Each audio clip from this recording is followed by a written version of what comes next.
Iran ಮತ್ತು Israel war ಭಾರತದ ಸಮುದ್ರ ಗಡಿಗೂ ಕೂಡ ಕಾಲಿಟ್ಟಿದೆ. ಹಿಂದೂ ಮಹಾಸಾಗರದಲ್ಲಿ ಇರಾನ್ ನೌಕೆಯನ್ನ ಧ್ವಂಸ ಮಾಡಲಾಗಿದೆ. ಇರಾನ್ ಯುದ್ಧ ನೌಕೆಯನ್ನ ಉಡೀಸ್ ಮಾಡಲಾಗಿದೆ. ಭಾರತದ ಸಮುದ್ರ ಗಡಿಗೂ ಕಾಲಿಟ್ಟ ಗಲ್ಫ್ ವಾರ್. ಹಿಂದೂ ಮಹಾಸಾಗರದಲ್ಲಿ ಇರಾನ್ ನೌಕೆಯನ್ನ ಧ್ವಂಸ ಮಾಡಲಾಗಿದೆ. ಇರಾನ್ ಯುದ್ಧ ನೌಕೆ ಉಡೀಸ್ ಮಾಡಲಾಗಿದೆ. ಹಲವರು ಸಾವನ್ನಪ್ಪಿದ್ದಾರೆ. ಯುದ್ಧ ನೌಕೆಯಲ್ಲಿದ್ದಂತಹ 87 ಯೋಧರ ದುರ್ಮರಣವಾಗಿದೆ.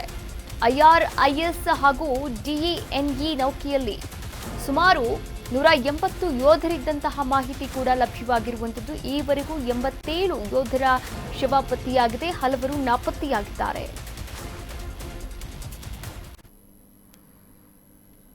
ಇರಾನ್ ಮತ್ತು ಇಸ್ರೇಲ್ ಹಾಗೂ ಅಮೆರಿಕ ಸಂಘರ್ಷ. ಆದರೆ ಇದೀಗ ಗಲ್ಫ್ ರಾಷ್ಟ್ರಗಳಲ್ಲೂ ಕೂಡ ಭಾರತೀಯರು ಸಿಕ್ಕಿ ಹಾಕಿಕೊಂಡಿದ್ದಾರೆ. ಭಾರತದ ಸಮುದ್ರದ ಗಡಿಗೂ ಕೂಡ ಕಾಲಿಟ್ಟಿರ್ತಕ್ಕಂಥ ಈ ಗಲ್ಫ್ ವಾರ್ ಹಿಂದೂ ಮಹಾಸಾಗರದಲ್ಲಿ ಇರಾನ್ ನೌಕೆಯನ್ನ ಧ್ವಂಸ ಮಾಡಲಾಗಿರುವಂಥದ್ದು. ಇರಾನ್ ಯುದ್ಧ ನೌಕೆಯನ್ನ ಹುಡೀಸ್ ಮಾಡಲಾಗಿದೆ. ಇದರಲ್ಲಿ 180 ಜನ ಯೋಧರು ಇದ್ದಂತಹ ಮಾಹಿತಿ ಕೂಡ ಲಭ್ಯವಾಗಿರುವಂಥದ್ದು. ಈವರೆಗೂ ಕೂಡ 180 ಜನರಲ್ಲಿ 87 ಯೋಧರ ಒಂದು ಶವ ಪತ್ತೆಯಾಗಿದೆ. ಈಗಾಗಲೇ ಮೃತದೇಹ ಪತ್ತೆಯಾಗಿರುವಂಥದ್ದು. ಹಲವರು ನಾಪತ್ತೆ ಕೂಡ ಆಗಿದ್ದಾರೆ. ಈವರೆಗೂ ಕೂಡ ಕಾರ್ಯಾಚರಣೆಯನ್ನು ನಡೆಸಲಾಗ್ತಾ ಇದೆ. IRIS ಹಾಗೂ DENE ನೌಕೆಯಲ್ಲಿ ಈ ಒಂದು ದಾಳಿಯನ್ನು ಮಾಡಲಾಗಿರುವಂಥದ್ದು.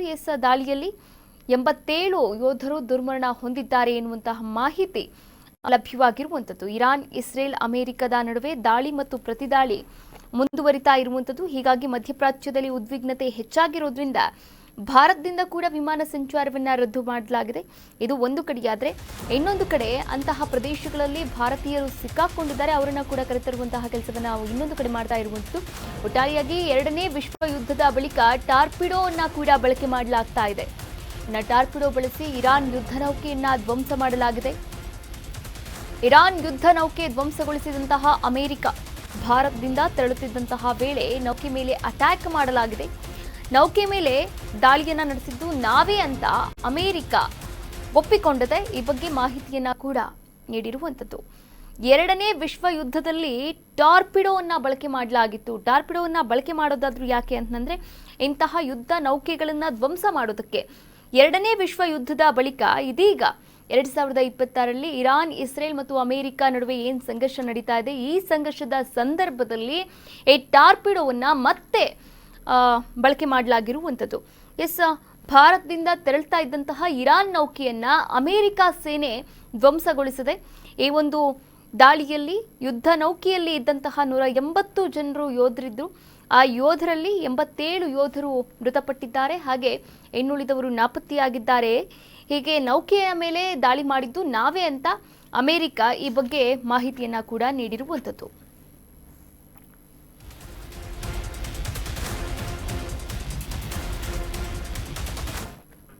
ಅಮೆರಿಕದಿಂದ ಇರಾನ್ ನೌಕಾಪಡೆ ಹಡಗು ಧ್ವಂಸವನ್ನು ಮಾಡಲಾಗಿದೆ. ಇನ್ನು ನೌಕೆಯಲ್ಲಿದ್ದ 87ಕ್ಕೂ ಹೆಚ್ಚು ಜನ ಮೃತಪಟ್ಟಿದ್ದಾರೆ. ಅಮೆರಿಕದಿಂದ ಇರಾನ್ ನೌಕಾಪಡೆ ಹಡಗು ಧ್ವಂಸ ಮಾಡಲಾಗಿದೆ. ನೌಕೆಯಲ್ಲಿದ್ದ 87ಕ್ಕೂ ಹೆಚ್ಚು ಜನ ಮೃತಪಟ್ಟಿದ್ದಾರೆ. 60ಕ್ಕೂ ಹೆಚ್ಚು ಜನ ನಾಪತ್ತೆಯಾಗಿದ್ದಾರೆ ಎನ್ನುವಂತಹ ಮಾಹಿತಿ ಕೂಡ ಲಭ್ಯವಾಗಿದೆ.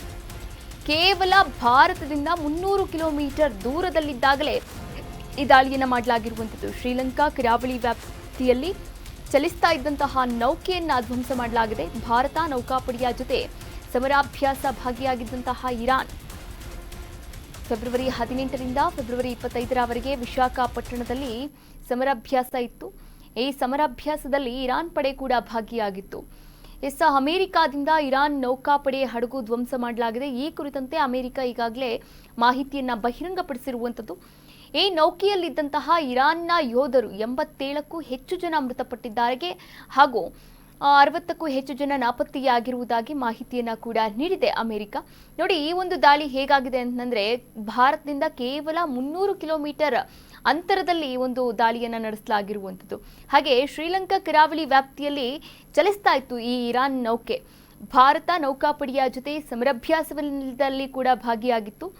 ಸಮರಾಭ್ಯಾಸ ಅಂತಂದ್ರೆ ನೋಡಿ, ಫೆಬ್ರವರಿ 18ರಿಂದ ಫೆಬ್ರವರಿ 25ರವರೆಗೆ ವಿಶಾಖಪಟ್ಟಣದಲ್ಲಿ ಸಮರಾಭ್ಯಾಸ ನಡೀತಾ ಇತ್ತು. ಈ ಸಮರಾಭ್ಯಾಸದಲ್ಲಿ ಈ ನೌಕಾಪಡೆ ಭಾಗಿಯಾಗಿತ್ತು. ಇಲ್ಲಿಂದ ತೆರಳ್ತಾ ಇರುವಾಗ ಅಂದರೆ ಭಾರತದಿಂದ ವಾಪಸ್ಸಾಗುವಾಗ ಈ ಒಂದು ದಾಳಿಯನ್ನು ಮಾಡಲಾಗಿರುವಂಥದ್ದು. ಅಮೆರಿಕ ಈ ಕುರಿತಂತೆ ಮಾಹಿತಿಯನ್ನು ಕೂಡ ರಿವೀಲ್ ಮಾಡಿದೆ.